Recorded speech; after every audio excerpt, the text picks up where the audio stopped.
que hizo Él. Él como la propiciación que se ofreció a Dios. Si este tema, que es el más esencial de la redención, de la obra de la salvación, se desvirtúa, se extravía, se enseña algo equivocado, diferente a la verdad en cuanto a este tema, entonces se está produciendo un evangelio, están enseñando un evangelio diferente al verdadero. Esta frase, evangelio diferente, es la que encontramos en el libro a los Gálatas, el capítulo 1, cuando el apóstol Pablo le hablaba a ellos de que si alguien predica un evangelio diferente, sea anatema. Lo dice varias veces allí en el libro de Gálatas. Si alguien predica un evangelio diferente, ¿qué debemos entender por evangelio diferente? ¿Un evangelio contrario? No, contrario no, porque el término griego que ustedes pueden averiguar utilizado allí es en el versículo 8, versículo 9, es un vocablo, es una palabra griega, para, sí. Ese término, ese vocablo griego, para, significa diferente. Es decir, algo que no necesariamente es contrario, sino que es diferente. Porque hay cosas que pueden ser contrarias, pero no diferentes. Bien, Pablo dice, si alguien os enseña un evangelio diferente, el vocablo para significa un evangelio puesto al lado del verdadero, un evangelio puesto al lado del verdadero, que se parece mucho, que corre paralelo, corren los dos, el verdadero y el diferente, no contrario, Pablo dice diferente, puesto al lado del verdadero, parecen el mismo, parecen los mismos, parece el mismo evangelio, pero hay algo que lo hace tan distinto, que trastoca completamente la doctrina, en este caso a los Gálatas y en este caso en Hebreos que estamos viendo, la trastoca de tal manera que no puede producir la salvación. Por una parte, y por otra, deshonra al Señor, lo deshonra completamente, porque es un evangelio diferente, porque predica un plan de salvación, un plan de redención, una expiación y una propiciación que es completamente diferente, y no produce la salvación. Incluso son dos evangelios que corren paralelos, parecen iguales, son de la misma esencia, son del mismo tipo, pero hay una diferencia importante. No es contrario. No dice Pablo un evangelio contrario. ¿Cuál es el color contrario al negro? El blanco, contrario. Pero un color diferente al negro, ¿cuál puede ser? El amarillo, el azul, el rojo. Esa es la idea, sí señor. Esa es la idea. Y Pablo dice, el que predique un evangelio diferente, puesto el verdadero al lado del falso, corren paralelo, son evangelios de la misma esencia, de la misma naturaleza, pero tienen algo que desvirtúa completamente la doctrina y la salvación final. Y él dice, el que haga eso sea anatema, es decir, maldito. Entiéndase que Pablo, cuando habla de esto, allí en el libro a los Gálatas, lo está diciendo porque algunos allí, judaizantes, quizás ebionistas, cristianos, creyentes en Jesús, estaban allí en la iglesia, en los grupos que se congregaban en el nombre del Señor, enseñaban también, querían también que los gentiles se circuncidaran. Allí en el libro de los Gálatas no se dice un evangelio diferente para referirse a que estaban obligándolos a guardar la ley. No, en el libro de Gálatas no se dice eso, no se habla del decálogo. Se está hablando de otra cosa, de la circuncisión, nada más que de eso. ¿Por qué? Repetimos, porque habían judíos, cristianos, quizás ebionistas, lo que hoy conocemos como ebionistas, que querían circuncidarlos. Jesús, sí, el Salvador, el Redentor, el Hijo de Dios, que resucitó, sí, pero hace falta la circuncisión. Y Pablo dice, si aceptan eso, si enseñan eso, si creen eso, están predicando un evangelio diferente. Hoy en día se preguntan los creyentes dicen, ay, por una cosa tan simple como la circuncisión, ¿y eso qué importa? Eso no salva a nadie. Bueno, pues te pierde. Porque eso cambia completamente el evangelio. Lo cambia completamente en última instancia. Lo cambia. Por eso Pablo dice, el que crea esto, aceptando a Jesús, creyendo en Jesús y todo lo que tiene que ver con él, si llegas a hacerte la circuncisión, si creen eso, están predicando un evangelio diferente. Entiéndase una cosa importante aquí. Dice, estando ya Cristo presente, no Cristo con su cuerpo humano, en su cuerpo glorificado. ¿Por qué? Porque un arcángel, un ser que tenga naturaleza angelical, como un arcángel, un querubín, un serafín o un ángel, un ser con naturaleza angelical no puede ser mediador de los hombres. ¿Por qué? Porque la naturaleza angelical no redime a nadie. Una naturaleza angelical no es humana, ni redime. Quien redime es un hombre, que es Dios también. En este caso, Jesús. Jesús tiene deidad. Ese hombre se dice que es Dios no porque sea Dios el Padre, no, es Dios el Hijo. Pero decimos que Jesús es Dios porque tiene Jesús deidad. El Padre tiene deidad, Jesús, la segunda persona de la deidad, tiene deidad, o de la Trinidad tiene deidad, y el Espíritu Santo tiene deidad. Entonces, solo un ser que fuese Dios mismo, que tuviese deidad, y fuese hombre, podía redimir a los hombres. A un hombre no lo puede redimir un arcángel, ni medio arcángel, ni un cuarto de arcángel, mezclado con naturaleza divina, es decir, con deidad más la humana. Eso es un ser tripartito. Jesús nunca ha tenido naturaleza angelical. Es Dios redimiendo a los hombres. Esa es otra herejía grave. Es un evangelio diferente. Señores, no se trata de estar ofendiendo e insultando. Se trata de decir la verdad. Aquí se la decimos. Aquí se la estamos diciendo para que ustedes la averigüen. No para que digan que sí o que no. No, nosotros no estamos pidiendo que digan, ay, sí, ay, no. Escúchalo y entonces averígualo. Pero averígualo tú mismo. ¿Por qué? Porque si tú le preguntas a la parte afectada e interesada, nunca sabrás la verdad. Nunca. Piensa que es lo que deben hacer, averiguar la verdad. A ver si es verdad todo esto.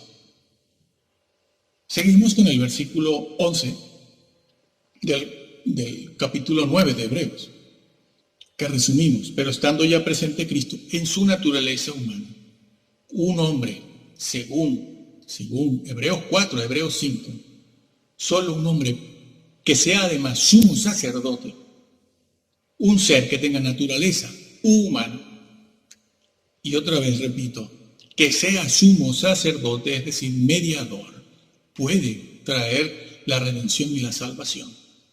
Así que ya estamos viendo, ya intuimos, además de ver de manera clara, que Jesús entró en el lugar santísimo, en el momento de su ascensión. Bien, eso en el versículo 11. Y el 12 dice, y no por sangre de machos cabríos ni de becerros, sino por su propia sangre. Entró, lo está diciendo, entró una vez para siempre en el lugar santísimo, habiendo obtenido eterna redención. Bueno, aquí cositas que tienen que ver con la gramática. Bien, lo dice, y no por sangre. ¿Por qué se refiere el versículo 12 a la sangre? Y dice que Jesús entró, pero no con su sangre, no con sangre de machos cabríos. Está diciendo que Jesús entró, pero no con la sangre de machos cabríos, sino con la suya propia. Y lo dice, entró. ¿Y por qué nombra la sangre? Bueno, menciona a la sangre porque para entrar en el lugar santísimo era necesario, era obligatorio entrar con sangre, la sangre de un sacrificio, una ofrenda para calmar la ira de Dios, claro, claro. Esto de la sangre no se lo ha inventado nadie, está escrito, fue Dios quien demandó sangre. ¿Por qué? Porque la desobediencia ocurrida por el hombre en primer lugar en el huerto del Edén, que fue una rebelión, fue una transgresión, fue una decisión, no fue un error, no fue un error de ignorancia, falta de experiencia, equivocación, fue una decisión, como hemos dicho en ese otro video que ha sido muy visto en YouTube. Bueno, pues la sangre se ha de derramar porque cuando el hombre pecó en el Edén, decidió no seguir a Dios, sino seguirse a sí mismo y al diablo. A esa rebelión le corresponde una sentencia. ¿La sentencia cuál era? El día que de él comiereis, ese día moriréis. Esa es la sentencia. Entiéndase que la muerte allí es una muerte eterna de la que está hablando el Señor, porque la ley quebrantada es una ley eterna. La ley eterna es Dios quien pide una ofrenda, una compensación, un castigo por la ofensa que le hemos hecho en el Edén. Y eso implica derramar sangre. Por eso se habla de sangre. Siempre se habla de sangre. Y por eso se dice así aquí, que Jesús entró no con la sangre de machos cabríos, becerros, ovejas, etc., sino con la suya propia. Porque Dios no admite otra cosa. No lo decimos nosotros, lo dice Dios. Alguien tiene que pagar por esa ofensa. Alguien tiene que pagar por esa ley quebrantada. Alguien tiene que pagar por el desaire y porque ¿qué le hemos hecho a Dios? Por la bofetada que le hemos dado al Señor.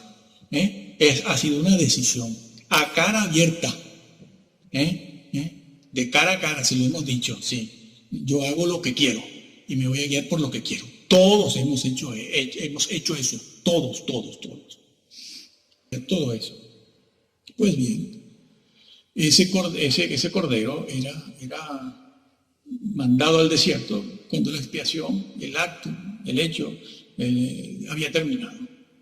Ya se realizó la expiación, ya no hay más nada que hacer. Pues manden a ese cordero al desierto, que aleje todos los pecados de aquí. Pero decir que no es lo mismo que decir que el diablo carga con nuestros pecados. No, él no carga con nada. Ya bastante rebelión tiene encima. Bien. Bueno, el capítulo 5 de Hebreos también. Podemos leer Romanos, y dice lo mismo. Y Efesios dice lo mismo también.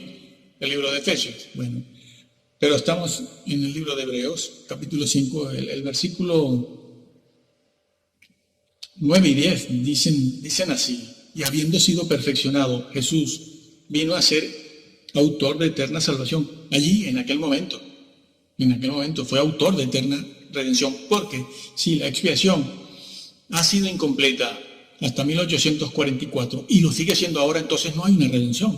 La salvación no se ha logrado. Nadie es salvo todavía, porque sin expiación no hay redención, no hay reconciliación. Es la lógica teológica, la secuencia teológica en este caso.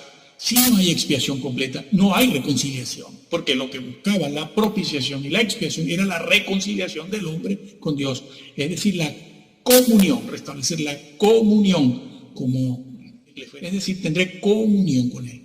Pues la expiación lo que ha logrado es restablecer esa comunión, que no es otra cosa más que la reconciliación entre Dios y los hombres. Aquí dice, pues, y habiendo sido perdonado, vino a ser autor de eterna salvación para todos los que le creen. No, le creen, no, le obedecen. Puede ser borrado del libro de la vida, que puede ser borrado. Sí. Y fue declarado por Dios sumo sacerdote. ¿Cuándo fue declarado? Fue declarado sumo sacerdote según el orden de Melquisedec. ¿Cuándo fue declarado? Cuando ascendió. Traspasó los cielos. Lo dice aquí también, el capítulo 4, así que Jesús entró, necesitaba la sangre. Y el hecho de que se mencione la sangre y la suya propia de él, de Jesús, es una afirmación o reafirmación de que lo está haciendo en el lugar santísimo. Está entrando en el lugar santísimo. Por eso se ha dicho en el versículo anterior que entró presente ya a Cristo como sumo sacerdote. Claro, un sacerdote no puede mediar por nosotros, ni aquí, ni en el reino, ni en el cielo, ni en el trono, ni en ningún lugar. Tiene que ser un sumo. Estamos viendo que Jesús entró una vez para siempre, y lo dice, lugar santísimo, ¿sí? Rey Casiodoro de Reina, y Reina Valera, Cipriano de Valera, Reina Valera, tradujeron bien, lugar santísimo. Claro que en el griego original se dice y se habla de entró en los santos, en plural, los santos. ¿Y cómo se traduce eso, los santos? Que entró con su propia sangre una vez para siempre en los santos, a la hora de reflejar el texto griego en la Biblia Casiodoro de Reina. No pueden poner santuario ni tienda, porque no se está diciendo que entró en una tienda con su sangre, ni en un santuario con su sangre. Está diciendo que entró en los santos. Se ha de poner lugar santísimo. Casiodoro tradujo bien. Lugar santísimo. Lo viene diciendo desde aquí el versículo Vamos a seguir viendo otros. Dicen todos ellos que Jesús entró en el momento de su ascensión, en el lugar santísimo, y mostró su sangre en aquel momento, por lo cual obró la expiación completa. ¿Por qué lo desmienten? ¿Por qué?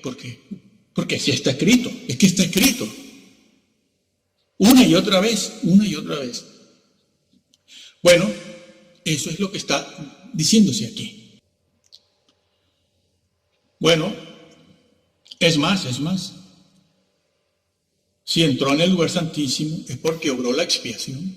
La expiación consistía en eso, en el derramamiento de la sangre, en un sacrificio, una ofrenda y un sacrificio que fuera grato al Señor.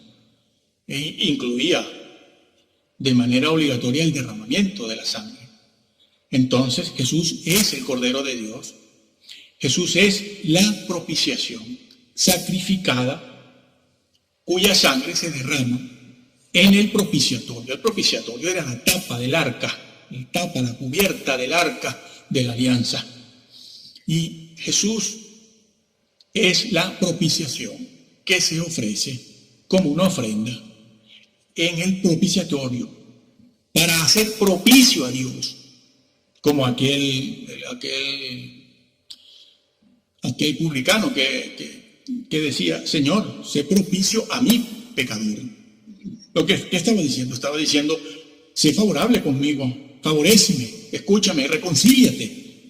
Porque ese hecho es lo que logra aplacar la ira de Dios, ese derramamiento de sangre, ofreciéndole a Dios ese cordero en sacrificio, ofrenda, es lo que aplaca la ira de Dios. Sí. El problema del pecado, la rebelión, la transgresión, no está en el hombre, ni en el diablo, como también han enseñado. Ahora lo estaremos viendo aquí también. Hablaremos de Azazel. El problema no está en el diablo.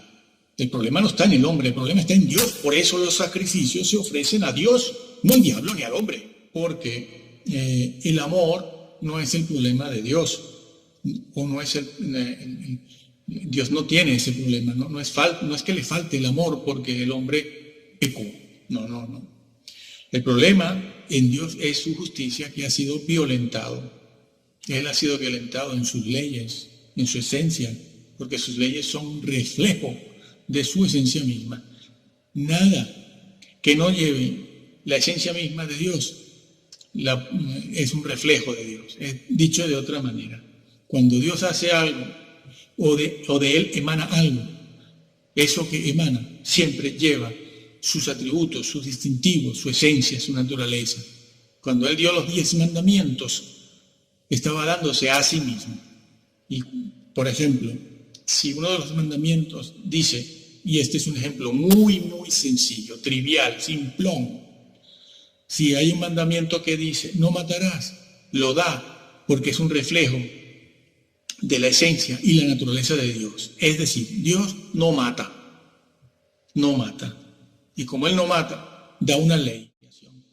Y Cristo, cuando entra, como hemos visto ya en el lugar santísimo, muestra sus marcas. Entra no solo como el Cristo preencarnado, sino entra como un hombre allí, en la presencia de Dios, en su trono de majestad, donde está Dios el Padre. Allí en ese lugar, en el lugar santísimo, donde todo es santo, todo, absolutamente allí es santo. Por eso es el lugar santísimo. Lo que no es santo allí no puede estar. Allí entró por primera vez un hombre, ¿sí? Allí nunca había habido un hombre. Y por primera vez estuvo aquí, en el tiempo de los apóstoles, cuando el Señor resucitó en el siglo I. Allí entró, en aquella época, hace 20 siglos, entró en el lugar santísimo un hombre, pero era un hombre perfecto.